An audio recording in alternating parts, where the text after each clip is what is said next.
శ్రీ గురుభ్యో నమః. శ్రీమాత్రే నమః.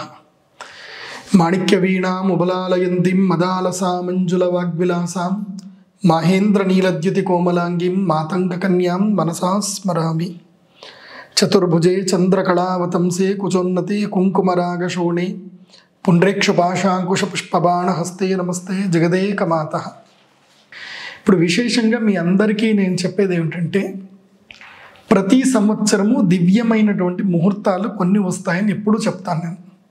అందులో మొట్టమొదటిది వసంత పంచమి, తర్వాత అక్షయ తృతీయ, ఆ తర్వాత మహాశివరాత్రి, అలాగే మనకి దసరా నవరాత్రులు, అందులోపల విశేషంగా ఏమిటి ధనత్రయోదశి. ఇవి కాకుండా ప్రతి నెల పర్వదినాలు రెండు వస్తాయి. ఒకటి అమావాస్య, రెండవది పౌర్ణమి. అలాగే సంక్రమణ కాలము అంటారు, అంటే సూర్యుడు సంక్రమించేటువంటి సమయం. అలాగే ప్రతి సంవత్సరంలోనూ గురు పుష్యామృత యోగం, గురువారం పుష్యమి నక్షత్రం కలిసి వచ్చినప్పుడు గురు పుష్యామృత యోగం. ఇలా ప్రతి సంవత్సరము దివ్యమైనటువంటి ముహూర్తాలు వస్తానే ఉంటాయి. అందులో ఈ సంవత్సరం కూడా ఫిబ్రవరి 14వ తారీఖు రోజున వసంత పంచమి ఉత్సవం వస్తుంది. ఈ వసంత పంచమి రోజున చాలామంది తమ పిల్లలకు అక్షరాభ్యాసం చేద్దామని చెప్పి తండోపతండాలుగా వెళ్ళి బాసర క్షేత్రానికి అందరు కూడా చేరుకుంటారు. అలాగే ఎక్కడ సరస్వతీదేవి క్షేత్రం ఉన్నా అక్కడికి వెళతారు. అయితే నేను ఈసారి వసంత పంచమికి విశేషంగా రాజ్యశ్యామల అమ్మవారి యొక్క యాగం చేయించాలని సంకల్పం చేశాను. ఈ యాగం చాలా మహాద్భుతమైనటువంటి యాగం. రాజశ్యామల అమ్మవారు దశమహావిద్యల్లో ఒక మహావిద్య. ఈమె మాతంగీదేవి. ఈ అమ్మవారు రాజయోగం ఇవ్వడములోనూ, అదేవిధంగా విద్యాబుద్ధుల్ని ప్రసాదించడములోనూ ఈ అమ్మవారు ముందుంటారు. ఒక్కొక్క శక్తిపీఠానికి, ఒక్కొక్క మహావిద్యకు ఒక్కొక్క మహాశక్తి ఉంటుంది. అందులో విశేషమైనటువంటి మహాశక్తుల్లో రాజమాతంగి అంటే ఈ రాజ్యశ్యామల అమ్మవారి యొక్క శక్తి ఏమిటి అని అంటే విద్యా ప్రసాదము, సమ్మోహనము, వశీకరణము, అదేవిధంగా రాజయోగము. రాజయోగం రావాలి అని అంటే రాజ్యశ్యామల యాగం చేయాలి. మరి ఈ రాజ్యశ్యామల యాగం ఎప్పుడెప్పుడు చేయాలి అని అంటే ఈ రాజ్యశ్యామల యాగాన్ని మనం వసంత నవరాత్రుల్లో, అంటే మాఘ నవరాత్రుల్లో మనం చేయవచ్చు. మాఘమాసములో పాడ్యమి నుంచి మొదలు అష్టమి వరకు, దశమి వరకు మనం చేయొచ్చు. అంటే మాఘమాసంలో నవరాత్రులు వస్తాయి. మాఘ నవరాత్రులు చేయొచ్చు, అదేవిధంగా చైత్ర నవరాత్రుల్లో చేయొచ్చు, అదేవిధంగా మనము గుప్త నవరాత్రులు అని ఉంటాయి, వారాహి నవరాత్రులు అంటారు. అది ఆషాఢ మాసంలో శుక్లపక్షములో ప్రతిపత్ నుంచి దశమి వరకు ఉంటాయి. సో ఆ నవరాత్రుల్లో చేయొచ్చు, లేదంటే దసరా నవరాత్రుల్లో కూడా చేయొచ్చు. ప్రతి సంవత్సరానికి 4 నవరాత్రులు వస్తాయి. అందులోపల విశేషమైనటువంటి నవరాత్రుల్లో మాఘ నవరాత్రులు, అదేవిధంగా ఇక మనకి తెలుసు కదా ఉత్తరాయణము, దక్షిణాయనం అని 2 ఉంటాయి. దక్షిణాయనం ప్రారంభమయ్యే సమయానికి ఆషాఢ మాసంలో సంధికాలంలో వస్తున్నాయి గుహ్య నవరాత్రులు, అవి వారాహి నవరాత్రులు. అయితే నేను చాలా రీసెర్చ్ చేసిన తర్వాత, అందుకోసమంటే నేను ఎన్నో పుస్తకాలు చదివాను. నేను సాధకులకి, ఎవరైతే నన్ను ఇష్టపడతారో, ఎవరైతే నేను చెప్పేది శ్రద్ధగా వింటారో వాళ్ళందరికీ నేను చెప్పేది ఒకటే: మనము సాధన చేస్తే అమ్మవారి యొక్క అనుగ్రహం తప్పకుండా సిద్ధిస్తుంది. కానీ సాధనకు జ్యోతిష్ శాస్త్రానికి చాలా దగ్గరి సంబంధం ఉంటుంది. కాలం అనుకూలించేటప్పుడు చేసేటువంటి యొక్క పూజ తప్పకుండా ప్రతిఫలిస్తుంది. కాలము, పూజ ఇవి 2 కలవాలి. ముహూర్తము అంటారు దాన్ని. ముహూర్తము సరిగ్గా లేకుండా చేసేటువంటి పూజ ఎందుకు పనికిరాదు. ఇది బాగా గుర్తుపెట్టుకోండి. అందులో దివ్యమైనటువంటి ముహూర్తాలు ఉంటాయి. అవి ఈ యొక్క వసంత పంచమి అనేది దివ్యమైనటువంటి ముహూర్తము. ఈరోజు చాలామంది సరస్వతీదేవి అమ్మవారికి పూజ చేస్తారు. వసంత పంచమి విశేషంగా ఏమిటంటే చాలా చెప్తారు. శ్రీకృష్ణుడు బృందావనంలో గోపికా స్త్రీలని అనుగ్రహించినటువంటి సమయం అని చెప్తారు.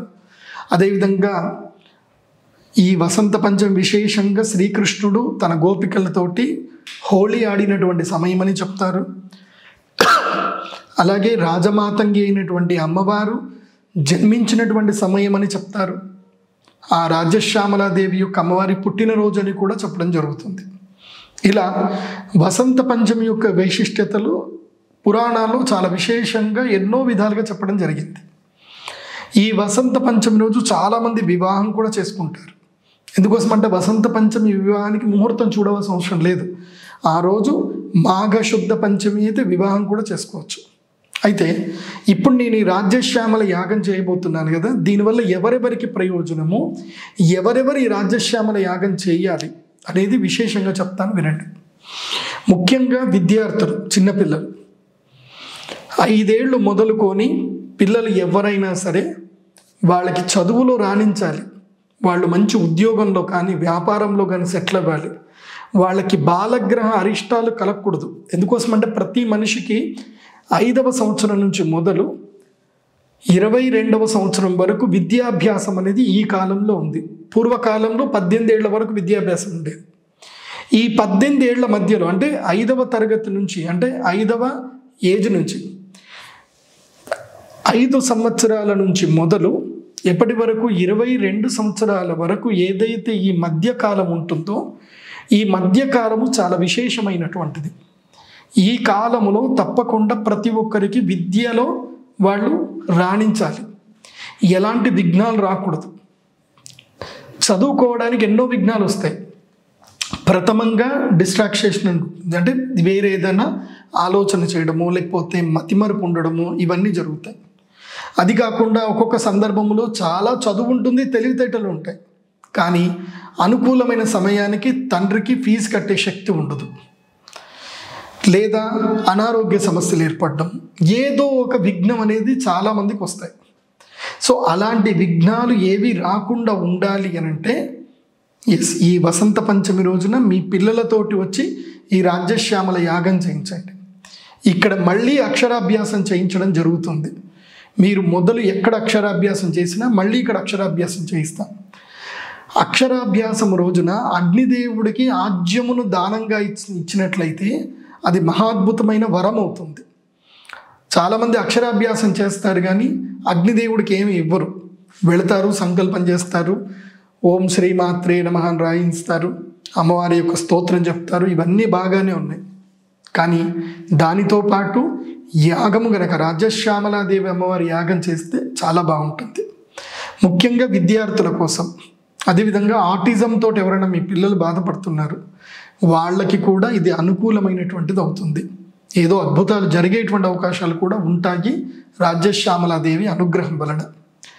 ఆ తరువాత ముఖ్యంగా ఇంకొకళ్ళు ఎవరికి అంటే ఎవరైతే రాజయోగ సిద్ధి కోసమని కష్టపడతారు, అంటే గవర్నమెంట్ జాబ్ రావాలను, ఐఏఎస్ లేదా ఐపీఎస్ అవ్వాలని కోరుకుంటారు, అదేవిధంగా రాజకీయం లోపల రాణించాలని కోరుకుంటారు, ఆల్రెడీ ప్రభుత్వ ఉద్యోగంలో ఉన్న ప్రమోషన్ రాకుండా ఇబ్బంది పడుతూ ఉంటారు. సో ఇలాంటి వారందరికీ కూడా ఈ రాజ్యశ్యామల యాగం చాలా అద్భుతంగా అనుకూలిస్తుంది. ఇప్పుడు ఇతరులు చేసేదానికి ప్రదీప్ జోషి చేసేదానికి డిఫరెన్స్ ఏంది అనేది మొదలు మనం తెలుసుకోవాలి. ఎందుకోసం అంటే ఎంతోమంది మేము రాజ్యశ్యామల యాగం చేస్తున్నామని అంటారు. ఎస్, మహానుభావులు ఎవరైనా చేస్తే తప్పకుండా వెళ్ళి అక్కడ కూడా చేయించుకోండి.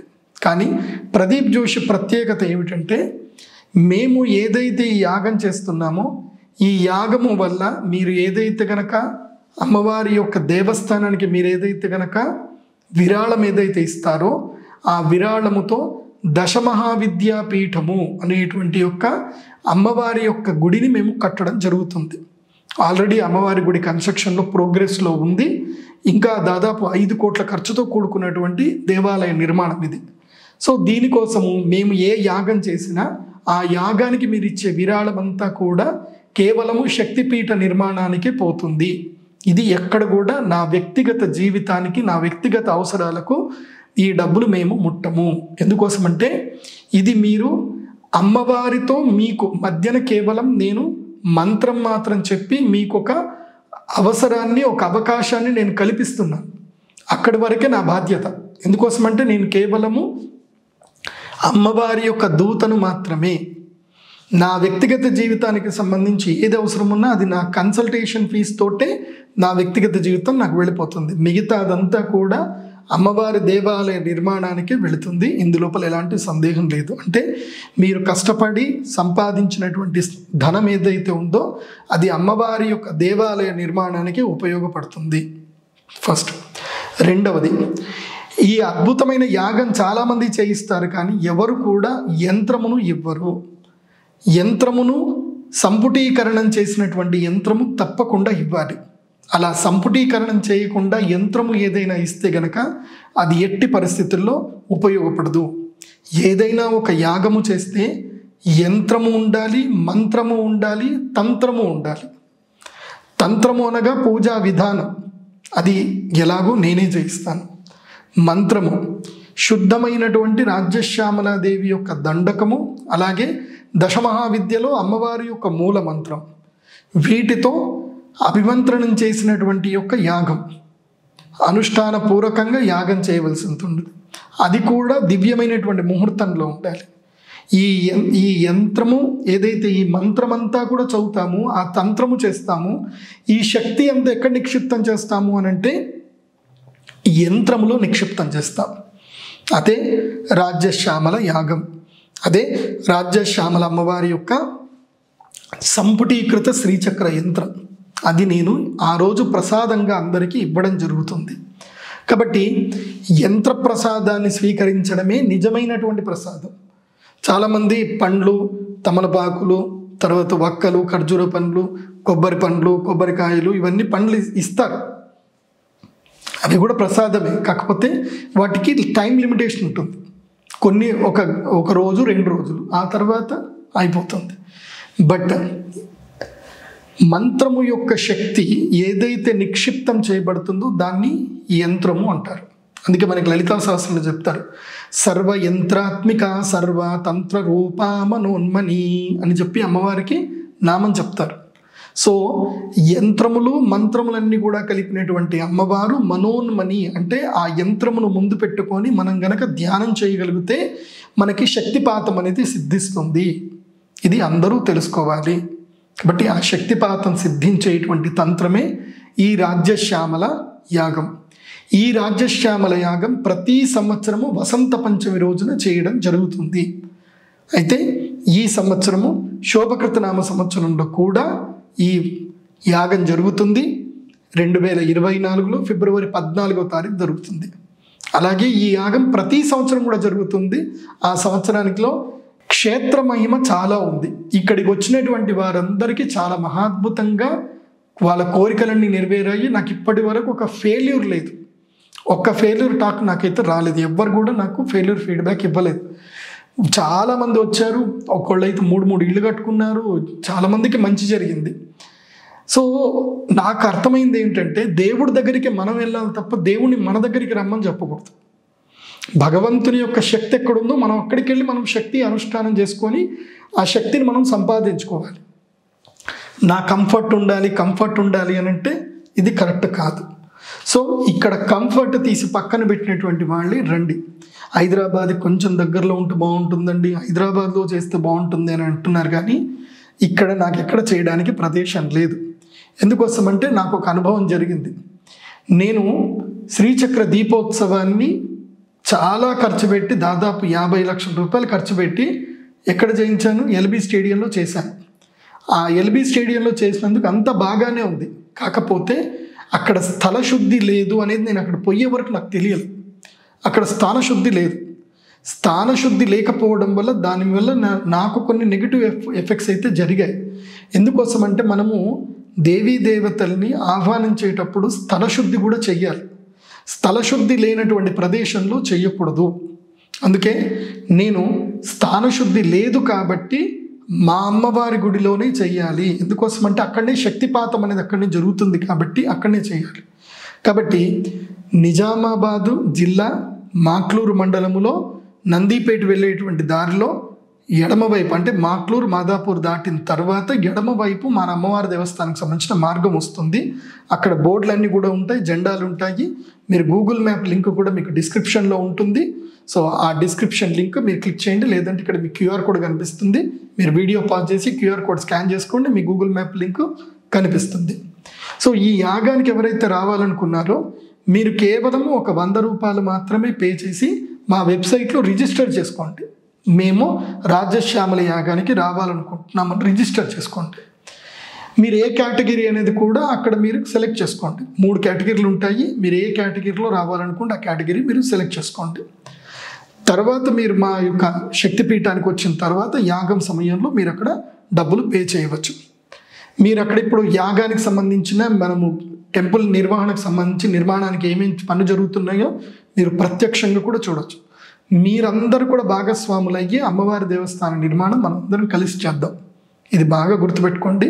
కాబట్టి ఎవరెవరికి రాజయోగం రావాలనుకుంటుందో, ఎవరెవరికైతే విద్యాయోగ సిద్ధి కలగాలో, ఎవరికైతే గనక ప్రభుత్వ అధికార యోగ సిద్ధి కలగాలనుకుంటున్నారో, ఎవరికైతే రాజవశీకరణం కావాలనుకుంటున్నారో, ఎవరికైతే సమ్మోహన శక్తి రావాలనుకుంటున్నారో వారందరూ కూడా రాజశ్యామల యాగము ఫిబ్రవరి 24వ తారీఖు 2024 సంవత్సరం చేస్తున్నాము. శ్రీచక్రపీఠంలో అందరూ కూడా రండి, తరించండి. ఒకవేళ కనుక ఎవరైనా మేము అంత డబ్బులు కట్టుకోలేమండి అంటే సేవ చేయడానికి కూడా అందరూ రావచ్చు, అందరికీ వెల్కమ్. అయితే అందరూ కూడా మీ ఓన్ వెహికల్లోనే రావడానికి ప్రయత్నం చేయండి. ఎందుకోసం అంటే అంటూ ముట్టు మైల లేకుండా వస్తే మంచిది. కాబట్టి ఫిబ్రవరి 13వ తారీఖే మా అమ్మవారి దేవస్థానంకి రండి. అక్కడ కూడా నిద్ర చేయొచ్చు. నిద్ర చేసి నెక్స్ట్ మీరు యాగానికి కూడా స్టార్ట్ చేసుకోవచ్చు. ఈ విధంగా ఈ రాజశ్యామల యాగం యొక్క విధానం ఉంటుంది. సర్వే సుజనా సుఖినో భవంతు. శ్రీమాత్రే నమః.